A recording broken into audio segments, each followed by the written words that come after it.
So there's a theme, and I think there's an affinity between some of the extreme right movements in America and Russia. There's just no doubt about it. It seems to be that Russia fostered that over the last few years, but it does seem like they're playing into it as well, especially when it comes to Jan 6. I think earlier we mentioned Everett Stern's name from Pennsylvania. Yes. That barn is located in Lancaster County. When Reichland's team of operatives approached Everett Stern, it was around Lancaster County Patriots. That is very interesting. I might not be in the same barn. They seem to have a lot of barns there, but I remember asking him about that. I'll show you the Bausman Barn. This is from Google Maps. And, it's a kind of an interesting barn. It's sort of hidden behind all these trees. It's very hard to look, to get access to. It's behind another house. It's a very sort of secret venue. And it was, as I say, their first meeting. The venue where Stern was a Kiwanis venue, it needed to be permitted through, I think it was New Holland, Pennsylvania. Yeah, I do think that that's a different venue than the one he was talking about. But certainly Pennsylvania is ground zero for all of this. I mean, you look at all of the January 6 events, they all seem to happen, or at least originate out of Pennsylvania in the first place. Yeah, and I think, what he's describing there, that is the message. It is the kind of the nationalist message. I mean, we know as far back as 2014 or 2015, when maybe it was a little later than that, I can't recall exactly. There's a video of Bannon sitting across the table from Nigel Farage talking about piecing together this global nationalist movement, right? Yeah. Basically said everything that he wanted to do out loud. And, we've seen him do it, like he got kicked out of Rome for trying to build a new nationalist, essentially a fascist movement in a church over there, came out and stopped him from using it. And so the international connections certainly aren't lost. And neither is, the Russian connection in this case, because, for anyone who's familiar with the neo-Nazi movement called The Base, that group has been arrested and the FBI has raided and shut down before they actually did some real violence in Virginia at one point. Turns out the leader of The Base, this guy named Ronaldo Lazaro, actually lives in Russia. Yeah. They are certainly interested in doing everything they can to stoke these tensions and support anybody who will. So let me back up here a little bit and remind people of who Bausman is. And I'm doing this for a real purpose, so bear with me here. So he was involved in the planning of January the 6th, because we know on January the 3rd, he had a meeting with the Moonies. But in the weeks leading up to that, he had several other events asking for the steal and the fraud recount. He owns that barn we just mentioned. He's also very, very close to the Moonies, and we'll explain that in just a second. He's heavily involved in the PA Stop the Steal I just mentioned. But his key underpinnings are he's a monarchist, he's a religious orthodox. He really believes in the return of a monarchy, especially in Russia, but everywhere in the world. He's a pro-Putin disinformation agent, as you point out. He also blamed America on the 40,000 Russian Ukrainians who died during the Ukrainian conflict, which of course is complete nonsense, but that's just, part of the propaganda spiel that they do. Now, we know as well that he's tied into this guy, and he comes up a lot, Trump-Russia investigation and elsewhere. Charles Bausman is on record. We have the emails. We can show them to you at a different time, but I won't bore you with them right now. Asking for money from Constantine Malafia through his intermediary, Alexei Komov, is just another interesting character. Now, Constantine Malafia is probably one of Russia's, or at least one of Putin's favorite oligarchs. He works very closely with the Russian Orthodox Church, and also through the Russian Orthodox Church has created a number of different organizations around the world, like the World Congress of Families, which are essentially right-wing organizations pretending to be social justice organizations. They're anti-LGBT. They claim to be pro-family, but their core message is anti-LGBT or homeschooling or that kind of stuff. But it's masking a network of extreme white nationalist kind of organizations around the world. Do you guys know very much about Malafiev? Is there anything else you want to add about him and his involvement in any of this? I don't know much about Malafiev, but the WCF, the World Congress of Families, is something that's been going on for a while, and I know that. So there's a group here in the States called Alliance Defending Freedom, and they're rated as a hate group by Southern Poverty Law Center because they are extremely, anti-LGBTQ and to the extreme. I don't even want to say it, but they promoted like sterilization and just some of the worst things abroad. And the reason that this is interesting is because that same group helped the Republican attorneys general who drafted that lawsuit to the Supreme Court to try to get, the 17 attorneys general drafted the lawsuit in December to try to get SCOTUS to overturn, elections in key states. And this Alliance Defending Freedom group helped write that. And they... Oh, really? That's interesting.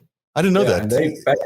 Why did they do that? Well, the head of that Alliance Defending Freedom, Pence, recently gave him a leading role in his own organization. And I think it was in 2014 that ADF actually went to Russia for the World Congress of Families to plan for what they wanted to do. Yeah, who knows what they were planning now? We look back at those meetings in 2014 and then another one in 2019, and you really question what was going on there. That is really interesting information. I'm going to look at in more detail after the show, but that's fascinating that they supported that law case and that lawsuit to recount the votes. I should also introduce people to another character, and I apologize for all these unusual dudes I'm about to tell you about, but this is an important person that we've not heard much about. His name is Edward Lozanski. He's the so-called president of the American University in Moscow, and he's a pretty well-known guy in Russian diplomatic circles in the United States. He's certainly very connected to all the power brokers in DC. He's very much considered an academic and thinker in that world. He publishes in Russia Today, which is why he knows Charles Bausman. They often tell each other how wonderful they are, how great they are. This is a look at Bausman's network, at Lansdowne's network. And you can see that he's connected to Roa Boscher, Carl Walden, to Bob Dole in the past, Jack Kemp, of course, to Donald Trump as well there. This is Patrick Simpson's diagram that he put together. This is a chart that Patrick did about Lozanski's connections to various people in the American world. And he turns out to be an interesting character because he organized a lot of the thinkers around January the 6th that came from Russian origin. And there's another person, which I'll get to in another show, who's also involved in Lozanski's world that connects with Bausman. And maybe I'll get to that in just a few minutes. But I want to introduce that character because he comes up again and again and again in my research. And over the next few shows, we'll explain why he's so important. Do you guys know about Lozanski? I've certainly been around the block a lot.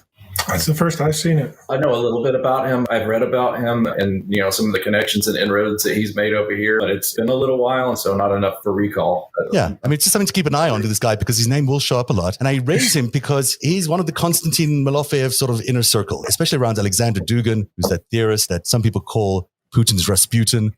He's the guy who sort of architected the big change in the world, according to many people. Edward Lozanski is very close to Alexander Dugin, and so he's close to Charles Bausman, as we mentioned. And he's also close to Jack Hannock, who's the former Sean Hannity producer, who now runs Constantine Malafia's right-wing TV network in Russia. I know you don't like to talk about Russia too much, and I'm sorry to put you on the spot because the show turned out to be a lot about Russia.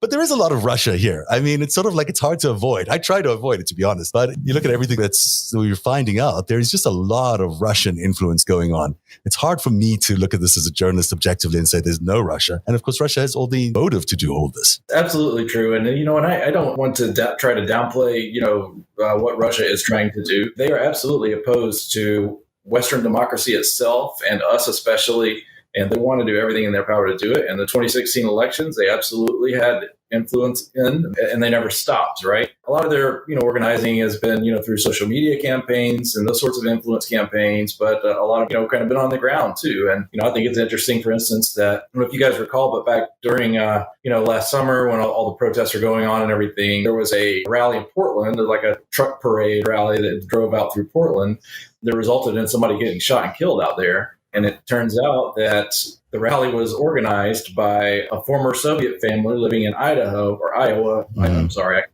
remember, but who essentially run a Slavic language evangelical church there, and there are a lot of connections, in my opinion, influence operations. And I assume that a lot of this is being handled on the CI side, and the counterintelligence side is necessarily going to see a lot of that surfacing through law enforcement activities. I would like to see it surface though, because I want to feel like we're all crazy for seeing this stuff, it's pretty in your face, right? It's the hard part about counterintelligence operations and not telling the public about, we never find out if they actually existed, but it's so clear to me that there's something going on here that it's hard not to report. That Portland rally you talked about was actually another rally. I think they had a cruise. Remember all the boats sank? That one was organized by one of Lozanski's diplomatic friends. There was part of the Russian-American compatriot organization that they had together, who also turns out to be a spy. So, I think that there's just a lot of these agents around. We think classically about people who are spies as people who are trying to steal secrets, but that's not really what spies do. I mean, they sort of are much more these days operatives that are trying to influence the narrative and create events that shape the reality in another country. So something like January the 6th would be very consistent with an influential operation by a foreign government. It's exactly what they'd love to do. The fact that they were able to pull it off is kind of stunning. But, if it was them, that's the kind of thing that they would do. Joe, do you have anything you want to say about any of that, or any Russia and influence, or any of these new findings about Malafiev and others? No, when you showed the Lozanski, the names are the same. We see Oleg Deripaska was on that list. We see Dmitry Simes was on that list. It's the same people that keep coming up. Absolutely. Dmitry Simes, of course, the person who many credits with helping Donald Trump become the president through his operation to help him cement a foreign policy that included Russia. So let's move on to the churches, because what I'm trying to do today is paint a portrait of all these other forces that have impacted January the 6th. And certainly the military group that Flynn was talking about was one of those forces. I've shown you a little bit about how Russia may have been involved in imprinting themselves on January the 6th. But there's also another big force, and that is the churches. probably the biggest part of Trump's base is in evangelical churches. Something like 40 million Americans who belong to evangelical churches all seem to be incredibly in favor of Donald Trump, even, to the point where they would die for him. So we're talking about pretty devout and loyal cult almost following that Donald Trump has developed amongst the churches. And we've discussed this a lot on the show before. We've discussed the Jericho March before. But Joe, why don't you tell people a little bit more about how important that march was and what it was and how it led into the January the 6th riots? They do Jericho marches every now and again, and the Jericho March was done on December 20th, I believe. And in that Jericho March, we see interviews on NTD of both Robert Patrick Lewis from the First Amendment Praetorian. We see interviews of the Oath Keepers, Stuart Rhodes. So there's this sense of everyone sort of coming together for these prayer marches, but they're there with these sort of militia type groups. It's an interesting sort of, aggregation of all these folks coming together under the guise of we're here to pray. We are, in fact, going to come out and, demonstrate our First Amendment rights for, free speech and freedom of religion. And they go out and they do these marches, but they're also sort of have all these other militant sort of people that are there as well. Right. It's really interesting. This Jericho March on the 12th surprised a lot of us because it was very violent on that day. Particularly the Proud Boys was there. And I think there was a burning of a church that happened on that day. It was really the first time we'd seen such a violent march. And it was, under the banner of Let the Church Roar. It featured many prominent Stop the Steal right-wing activists. Do you know who was there? Are you able to provide us the list of who might have been there or the types of personalities that were speaking at the march? Some people at the Jericho March, I think, were like Enrique Tarrio. So you mentioned that there was a burning of a flag. It was a Black Lives Matter flag, which was, sort of precipitated his arrest. Some others that were speakers that were there for the Jericho March were like Ali Alexander was there. He was a speaker for the day. There were some others, I can't remember right off the top of my head. Roger Stone was one of the people there. Roger Stone was another one that was there. Alex Jones. All wrapping their flag, wrapping themselves up in the cross, if you will, carrying the cross, suddenly, because they'd never really been Christian leaders before, but there they were on that day. And I'm showing you this thing on the right here because it is interesting. The two people who set up the Jericho March organization happened to be federal workers. They had previously worked for Family Research Council, which we all know about as being a very right-wing anti-LGBTQ organization. And the two people there, Grossu and Weaver, who got the actual permit for the events that day. Grossi was a contractor in the U.S. Department of Health and Human Services, and Weaver was named in the Department of Center of Faith-Based and Neighborhood Partnerships in July 2020. Also was appointed to another position by Donald Trump. So we're talking another instance there of federal workers while they're still on the job, or federal contractors while still on the job, participating in the build-up to at least the Stop the Steal event. Aaron, do you know much about the Jericho March? Are you able to comment about that or discuss some of these church influences on Jan 6? I'm actually not terribly familiar with the Jericho March, aside from the fact that Enrique Tarrio, the Proud Boys leader, was arrested for defacing, a church that day, a black church. And that's actually why he was arrested when he did come back to D.C. That's right. Was not available, was predisposed on January 6th, and was not actually there. So I thought that was really interesting. Yeah, really interesting. So there's more to the churches, of course, than has been highlighted before. And I wanted to spend a little bit of time breaking down why these churches have played such an important role in January the 6th. I'm going to do more of that when we return after this short break. Hey, everyone. Thank you for supporting Narrative and for supporting our sponsors. If you're a regular viewer to the show, you may have noticed I wear similar things every day. That's because I can be sure it matches everything else I'm wearing. Now I can stop thinking about what to wear and just embrace the radically efficient Mack Weldon Daily Wear System. The Daily Wear System is a selection of clothes rooted in smart design, made with performance fabrics, and built to work together. From breathable t-shirts and polos to stylish button-ups and shorts, underwear, and beyond, Mack Weldon makes it easy for you to dress for work, leisure, and play, or wherever your holiday season might take you. I'm wearing the Ace sweatpants right now. It's available in a variety of colors. And don't get misled by the term sweatpants. These are structured and tailored and can easily be worn to informal meetings and also on travel. I've also opted for the Pima long sleeve t-shirt. The Pima cotton is really soft and you can wear it on its own or with a blazer. Again, everything is made to match and it comes in black too. That saves me time and I can focus on the things that matter, like the news. All that by wearing Mack Weldon's Daily Wear System. Buy Mack Weldon or products from the Daily Wear System this holiday season for 20% off your first order. Visit mackweldon.com/narrative. That's NARATIV and enter promo code narrative. That's mackweldon.com/narrative. Promo code narrative for 20% off. Mac Weldon, radically efficient wardrobing. Nothing makes me happier than talking about my sweatpants on TV. Nothing. Speaking of sponsors, there's one sponsor that was sponsored of the Jericho March was the Schlafly Eagles Forum. Exactly, yeah. That was one of I think the Phyllis Schlafly Eagles Foundation or Legal Defense Fund, because there's kind of two things. They're split in two different ways, that organization. One of them has a certain designation with IRS that can do political information, and another one that is just for charitable donations and is tax deductible. So that particular group was a sponsor for Jericho March. It is indeed. And of course, we know them because they are, in fact, big fans of Michael Flynn. They gave him the big award last year. And that's all part of that same group of people that we keep seeing in all these Stop the Steal events. And Schlafly's and her leadership there is very important in terms of understanding January the 6th. I agree. I think it's interesting that because we talk about who is the support network behind Flynn and these folks, and the fact that, Flynn pled guilty to his charges. So he was on trial where a judge said that he'd sold out his country and even floated treason charges in the hearing. He lied to the FBI and they essentially gave him a plea deal for it, but it was after all that the Schlafly Eagles gave him this Jack Singlaub Service to America Award. Right. He is their vision for America. This is what they support, is his attacks on our institutions, right? 100%. That's exactly, I think they're a big organization worthy of a lot of attention, and we should spend some time talking about them in future shows. One of them has been called, at least Ed Martin, I think, has been called, has been subpoenaed. Is that right? Joe, has Ed Martin been subpoenaed? Yes. Ed Martin was subpoenaed by the January 6th committee recently. And he is the president. He's the president of the Schlafly Eagles, and I think he's also the president of Mike Flynn's American, I can never remember the second word there. Whatever. I know the one you're talking about, yes. You know what I'm talking about? I don't remember the name either. American Future, that's right. That's right. He's the president of America's Future as well. He's also a CMP member. Yeah. He is indeed. And we mentioned him earlier on as part of Judicial Watch. And guess what?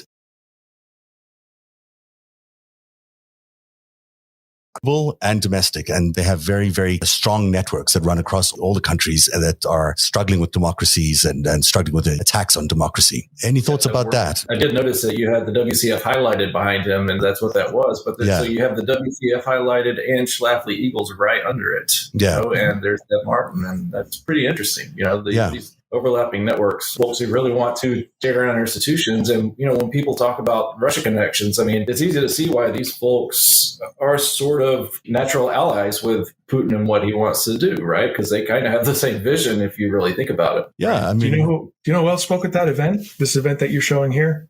No. John Eastman. Oh, really? Yeah. That's interesting. When you look at all the speakers for this particular date, I believe this one was in Verona in Italy. And I think if you look at all the speakers for that day, one of them that was highlighted was John Eastman. It's really interesting because who was also there that year is Charles Bausman. He attended that conference that year, and we have pictures of him and his family attending that conference. So who knows what they were discussing in that conference and figuring out what they were going to do, because it does seem to me that these are not just, social issues. They're political issues now for these organizations, and they certainly act politically. And when you tie in the church, when you tie in the evangelical base, but also these other more traditional churches, it does begin to look a lot like the CNP wants. The CNP is basically trying to return America to a Christian ethno-state. And that certainly feels to me like what we're seeing, at least, happening with all these organizations and all these networks, and then subsequently events like January the 6th.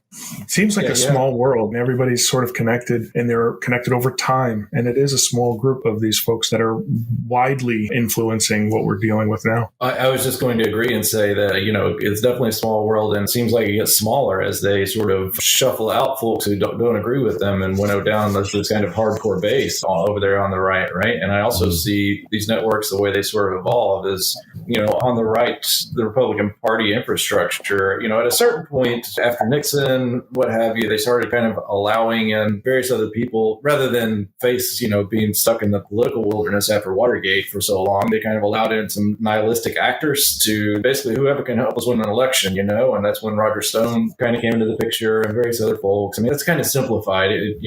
These folks kind of weave in and out. And then, after Reagan was elected, that's when we see Paul Weyrich, Tim LaHaye, and some of these folks, creating the CMP and Heritage and ALEC. And these are the same groups that are attacking us right now. And they're actually the same groups who are writing voter suppression laws even after the insurrection. And it hasn't stopped, right? Absolutely. And the ones packing the Supreme Court. Yeah, exactly the same ones back in the Supreme Court. When Ann Nelson was on the show, she helped us understand the incredible breadth of the CNP's reach over these January the 6th events. And certainly all those organizations I mentioned earlier were part of that. There's all those big names that we're so familiar with were involved in some way or another in January the 6th. Going back to the original chart that they started off the show here today, we've sort of looked at how Reichland there, who's on the next to Flynn at the bottom left there, connects through the Pence card. You see Pence just above him. And then you see Eastman at the Willard on that one day. We know that Eastman and Reichland were connected. And as you point out, Eastman was also at the World Congress of Families. But it's not just coincidental, I believe, that these people are, spouting these ideas and then others are executing them. There has to be some sort of common place where they're ultimately agreeing on the strategy and then executing it afterwards. So we are looking for connections between Eastman and Reichland. There clearly must be many. I mean, you mentioned some, by the way, Aaron, I know earlier on with the retweeting of some of policies by Trump and others. You've also got the congressmen who we now spoke about, as many of them have had their communications subpoenaed. At the bottom there, you've got Bausman. I didn't mention that Bausman is also connected to many, many events that these guys were together. We have video of them together. And of course, on January the 3rd, the son of Reverend Moon was staying with his congregation at Bausman's farm, the farm that we just showed you earlier on. There's documentary evidence of them being there. Moonies and Bausman were also very, very close in fighting for the recount in Pennsylvania. So that's a significant thing. Above them, you see the Proud Boys, you see the Oath Keepers, you see the Three Percenters. We know about their involvement. They've been around for a lot of time. And then we've also added the Jericho Church, the Jericho March, at least, as another significant step along the way to January the 6th. But the one thing we hadn't mentioned up until now is the information pillar that we've built on the right there. Alex Jones Infowars, the Epoch Times, NTD, the Washington Times, and of course, Russian Insider. These are all very, very significant organizations in terms of developing the information shield that allowed all of these people to arrive there on January the 6th and try to storm the Capitol. Any thoughts about how important these information outlets have been to January the 6th? What's striking about that, when you see it sort of put that way, a lot of people, one thing that's not there is Fox News. Mm-hmm. So what's interesting is these each have their own audience that they're reaching. Mm-hmm. So not only does it have to go just, strictly through one media outlet, it's all these different media, smaller media outlets with targeted others for their audience base that they're trying to get this message to. So they're purveying this message way down into very specific groups.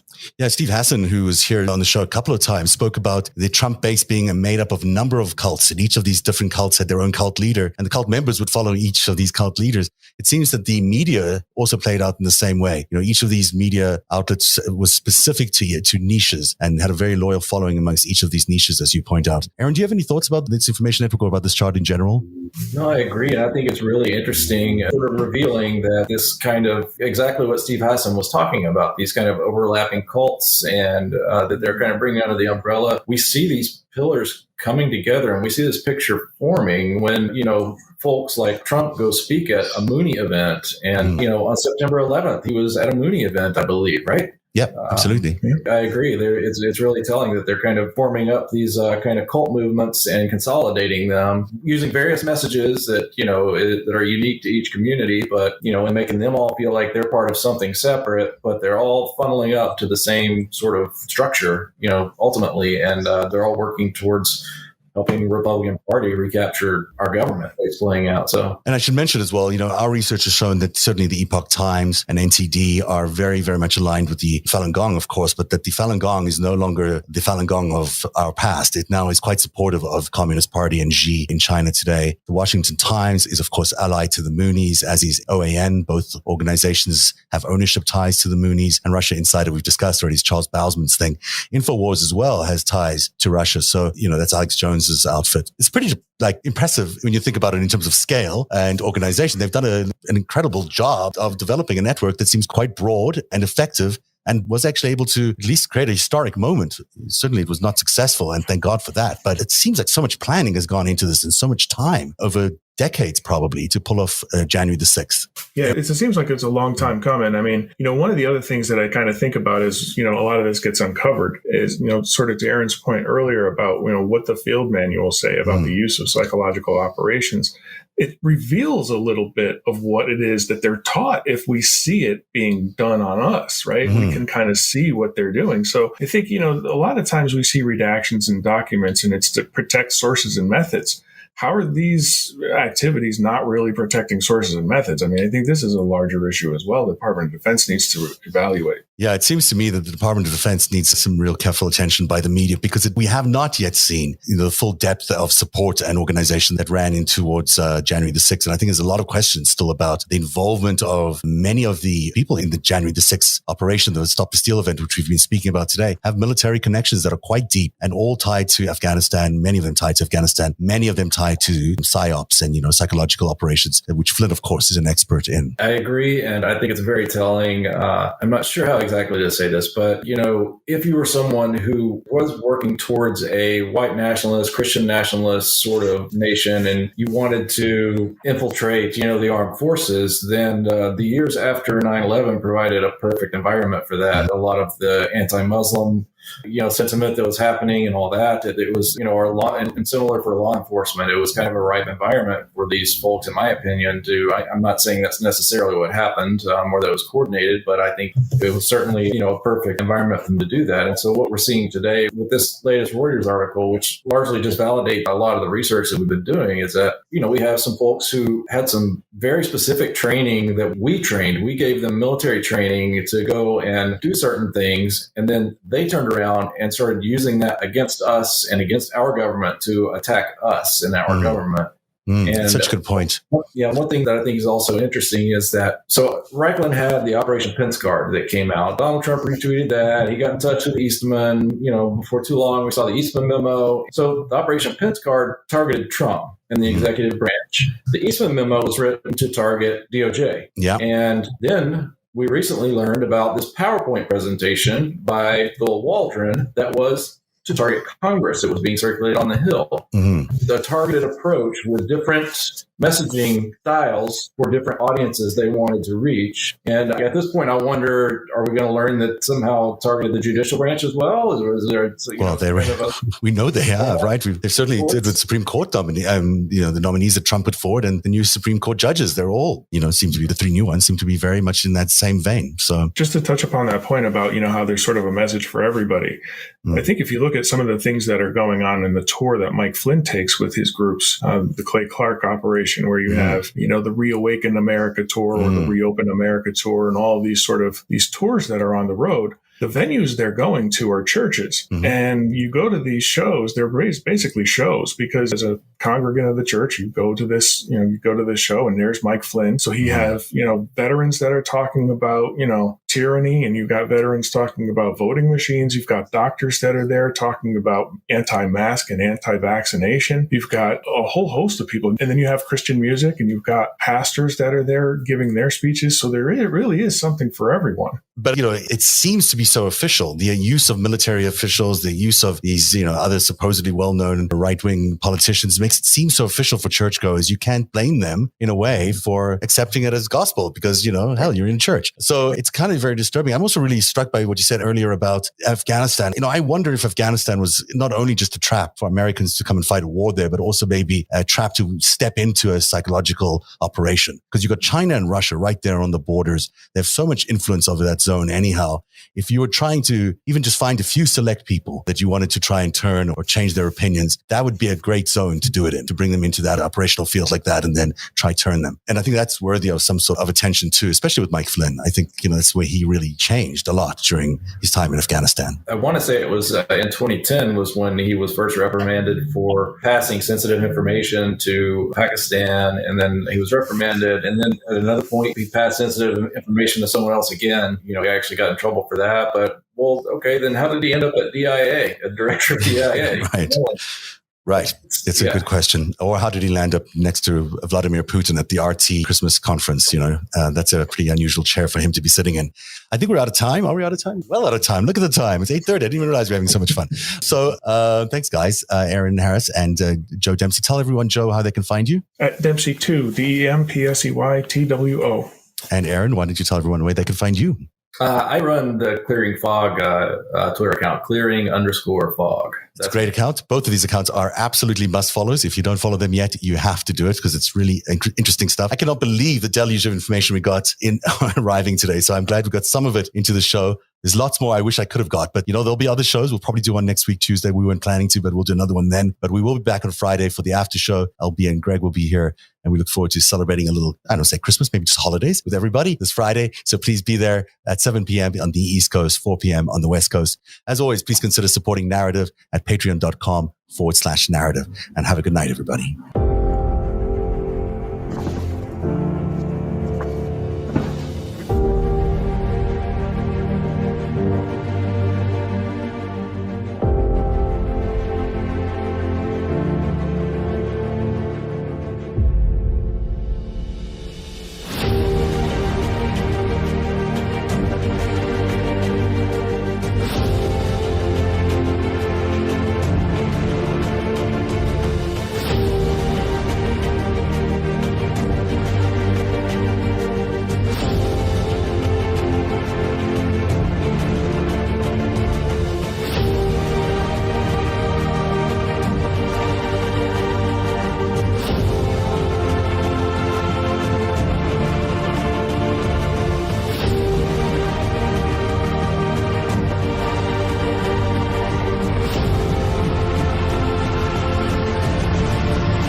Narrative is made possible by viewers like you. Join today and support truly independent journalism at patreon.com/narrative. That's patreon.com/narrative.